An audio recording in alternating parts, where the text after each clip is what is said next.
Good morning. আবারও আমি তোমাদেরকে আজকের ক্লাসে স্বাগত জানাই সবাইকে। আর এটাও বলবো যে তোমরা ভিডিওটা প্রথম থেকে শেষ পর্যন্ত দেখবে, ভিডিওগুলো স্কিপ করবে না। আমি যে সমস্ত জিনিস আলোচনা করছি মনোযোগ দিয়ে তোমরা প্রথম থেকে শেষ পর্যন্ত অতি অবশ্য দেখবে, তখন তোমাদের যে কনসেপ্ট সম্বন্ধে ধারণাটা পুরো পরিষ্কার হয়ে যাবে।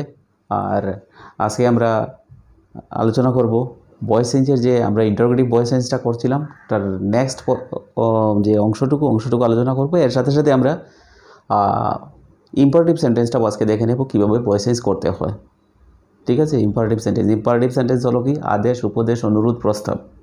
ওকে, তো চলো শুরু করা যাক আজকের ক্লাসটা। তো আমাদের গতদিন লাস্ট কী হয়েছিল? লাস্ট ওটাই ছিল যে কোনো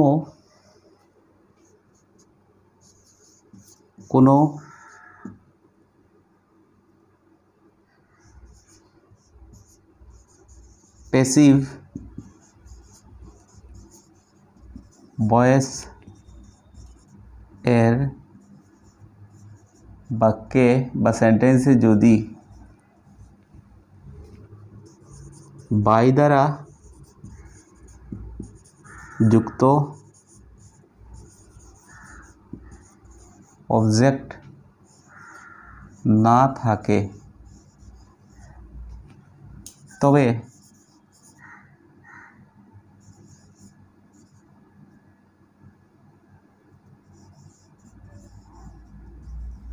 অ্যাক্টিভ ভয়েসে নিয়ে আসার সময়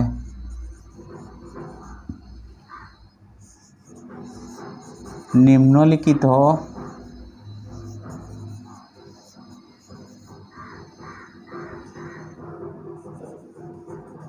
শব্দগুলির মধ্যে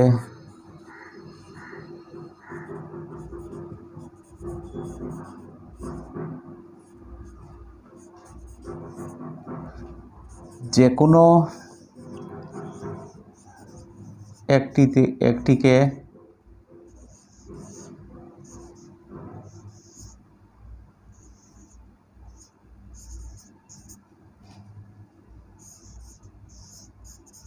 নিয়ে আসতে হয় প্যাসিভ ভয়েসের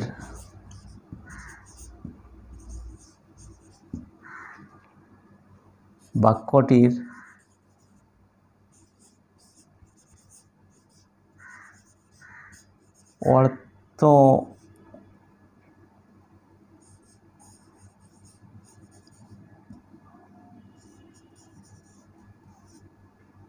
অর্থ অনুযায়ী। ঠিক আছে, কোনো প্যাসিভ ভয়েসের বাক্যের মধ্যে যদি বাই দ্বারা যুক্ত অবজেক্ট থাকে না, তবে অ্যাক্টিভ ভয়েসে নিয়ে আসার সময় নিম্নলিখিত শব্দগুলির মধ্যে যে কোনো একটিকে নিয়ে আসতে হয় প্যাসিভ ভয়েসের বাক্যের অর্থ অনুযায়ী। ঠিক আছে, অর্থ অনুযায়ী। তো শব্দগুলি কি আছে? শব্দগুলি হলো উই, দে, people,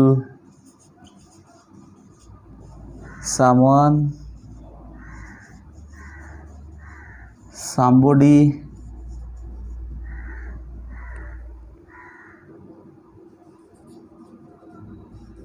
anybody। ঠিক আছে, এই রকম শব্দগুলি থেকে যে কোনো একটাকে নিয়ে আসতে হয়। যেমন আমি একটা বাক্য বলছি, তাহাকে মারা হইয়াছিল, মানে তা কেউ না কেউ তো মেরেছিল, কিন্তু আমরা জানি না কে মেরেছে তাকে। তখন আমরা কি শব্দটা ব্যবহার করি? Someone, somebody. ঠিক আছে, তো ওই রকম বাক্যের অর্থটা বুঝে আমরা এখান থেকে শব্দটা নির্বাচন করতে হয়। ঠিক আছে, ওকে। তো এখন আমরা এক্সাম্পল দেখব। যেমন এক্সাম্পল একটা দিচ্ছি, নাম্বার 1, হি ওয়াজ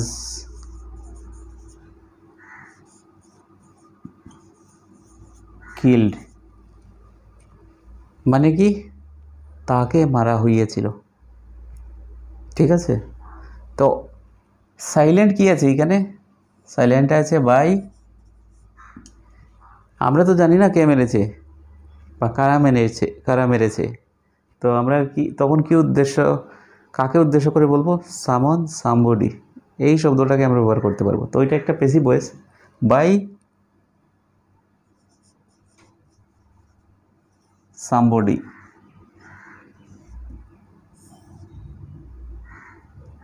তো এটা সাইলেন্ট আছে, সেন্টেন্সের মধ্যে প্যাসিভ ভয়েসে বাই সামন। ক্লিয়ার? তো ওটাকে আমরা যদি অ্যাক্টিভ ভয়েসে নিয়ে আসি কী হবে? অ্যাক্টিভ ভয়েসে নিয়ে আসলে সেন্টেন্সটা কী হবে? অবজেক্টটাকে সাবজেক্ট করতে হয়। তো ওই যে সাইলেন্ট ছিল সামবডি, সামবডি ওয়াজ, এটা বিভাব ছিল প্যাসিভ ভয়েসে, বিভাব এটা চলে যাবে, দ্যাট মিন্স ফার্স্ট ফর্মে ছিল প্রিন্সিপাল ভার্বটা। সামবডি কিল্ড হি, প্যাসিভ অ্যাক্টিভ ভয়েসে কী হবে?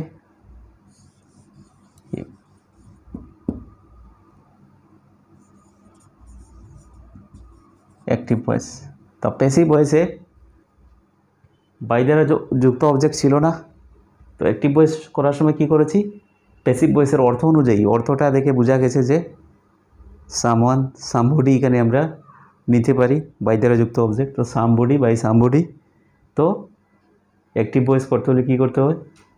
অবজেক্টের সাবজেক্ট সামবডি আর বিভাগ ছিল, তো ফার্স্ট ফর্মে কিল্ড হিম, অ্যাক্টিভ ভয়েস হয়ে গেল।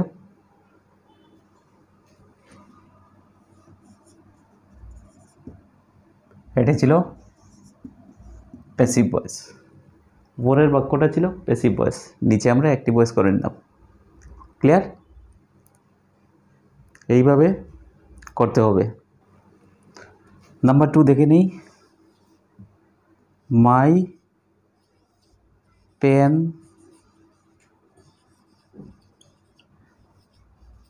Has been stolen. তো এখানে কি আছে? ওইখানে মিসিং আছে বাই দ্বারা যুক্ত অবজেক্টটা, সেম এটার মতো মিসিং আছে, সাইলেন্ট আছে। আমার কলমটা চুরি হয়েছিল, চুরি হয়েছে, সরি। তো চুরিটা কে করেছে আমরা তো জানি না, যে কোনো একজন তো করেছে। তো কী হবে? শব্দটা কি নিয়ে আসতে হবে? Someone, somebody. ক্লিয়ার? তো এখানে বাই সামওয়ান ওর সামবডি হবে। এটা হলো প্যাসিভ ভয়েস। ঠিক আছে, তো অ্যাক্টিভে নিয়ে আসতে হলে অ্যাক্টিভ ভয়েসের বাক্যটা কী হবে? Someone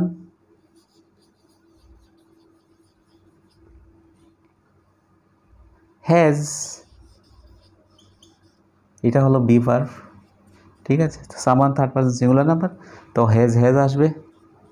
someone has stolen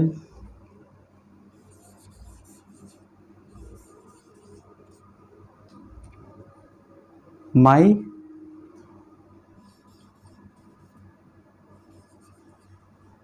pen. ঠিক আছে, স্টোলেন মাই পেন, কোনো একজন আমার কলমটা চুরি করেছে।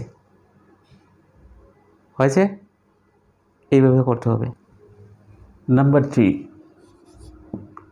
এক্সাম্পল হলো it cannot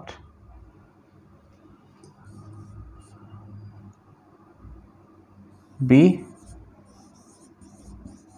done. It cannot be done মানে এটা কেউই করতে পারবে না, ক্যানট বি ডান। এটা কি আছে, এখানে সাইলেন্ট আছে বাই দ্বারা যুক্ত অবজেক্টটা, ঠিক আছে। এটা কি আছে, প্যাসিভ ভয়েস। তো কী হবে, কেউ করতে পারবে না, কোনো একজন, ঠিক আছে। তো কি আসবে,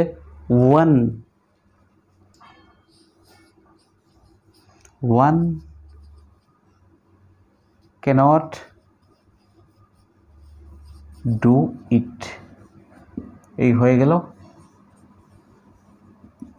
অ্যাক্টিভ ভয়েসটা, ওয়ান ক্যানট ডু ইট। আর একটা কথা মনে রাখবে, ওয়ান আর নট থাকলে এটা সিম্পল ফর্মে কি নিয়ে আসতে পারবো আমরা, none. None can do it, same.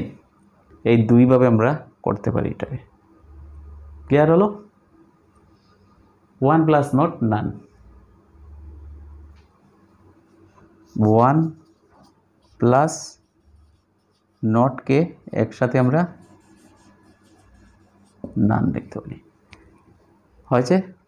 তো none can do it, one plus not can do it, ঠিক আছে। ওকে, তো এখন আমরা দেখব ইম্পারেটিভ সেন্টেন্সের। ইম্পারেটিভ সেন্টেন্স মানে আদেশ, উপদেশ, অনুরোধ, প্রস্তাব। তো ইম্পারেটিভ সেন্টেন্সের প্রথম যে এক্সাম্পলটা আমরা দেখে নিই, নাম্বার 1, ডু ইট। ওকে, এই জায়গাটা খালি আছে, ঠিক আছে। এটা একটা আদেশ, ইহা করো, ঠিক আছে। তো এটা আমরা কিভাবে করব, এটার ফর্মুলা হলো, দেখো সাবজেক্টটা নেই,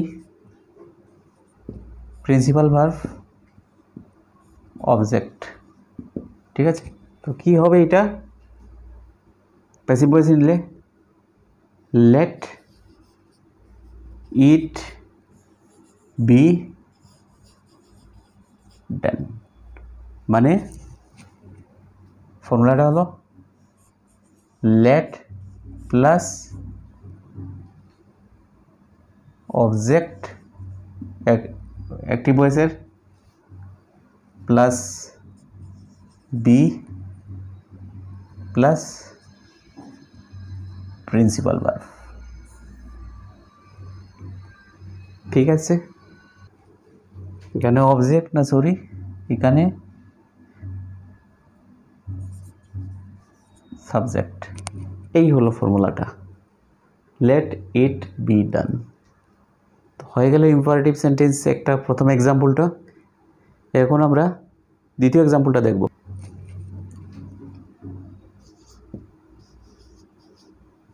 ডু নট ডু ইট। তো এটা প্যাসিভ ভয়েস নিলে কী হবে, লেট অবজেক্ট আর সাবজেক্ট, ইট বি ভাব নিয়ে আসবো, ইট বি, আর নট বসিয়ে দেব, নেগেটিভ আছে, not done, let it be not done.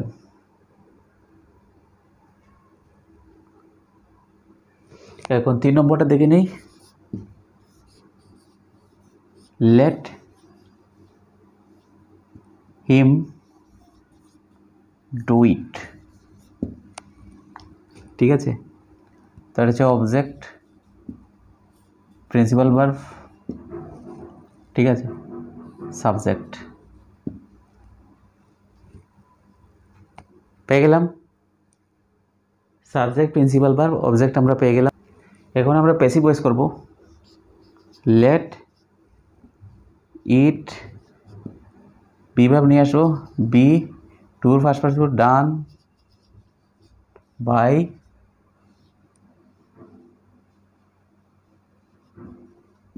Him, active voice, এটা passive voice, let it be done by হিম,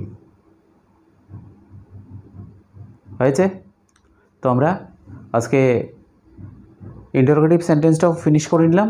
এর সাথে সাথে আমরা ইম্পারেটিভ সেন্টেন্স, যেটা আদেশ, উপদেশ, অনুরোধ, এটাও আমাদের কমপ্লিট হয়ে গেল। তো আজকের ক্লাস শেষ করার আগে তোমাদেরকে আমি আবারও বলবো, আমার এডুকেশন ব্লগ চ্যানেলটাকে তোমরা সাবস্ক্রাইব করে রাখবে আর বেল আইকন ক্লিক করে রাখবে, যাতে আমি নতুন কোনো ভিডিও আপলোড করা মাত্র তোমাদের কাছে নোটিফিকেশনটা অতি সত্বর চলে যায়। আর ক্লাসগুলোকে তোমরা খুব ভালোভাবে মন দিয়ে মনোযোগ দিয়ে তোমরা দেখবে, আর স্কিপ করবে না মধ্যেখানে। স্কিপ করলে তোমাদের অনেক কিছু মিসিং হয়ে যাবে, অনেক অসুবিধা হয়ে যাবে। ওকে, আর ক্লাসগুলো তোমাদের কীরকম লাগলো অতি অবশ্যই আমাকে তোমরা ফিডব্যাক শেয়ার করবে কমেন্ট বক্সে, ঠিক আছে? আর অন্যদেরকেও সুযোগ করে দেবে এই গ্রামার ক্লাসগুলো দেখার জন্য, যদি তোমাদের ভালো লাগে, ঠিক আছে? তো আজকে তো তাও টেক কেয়ার, বাই বাই।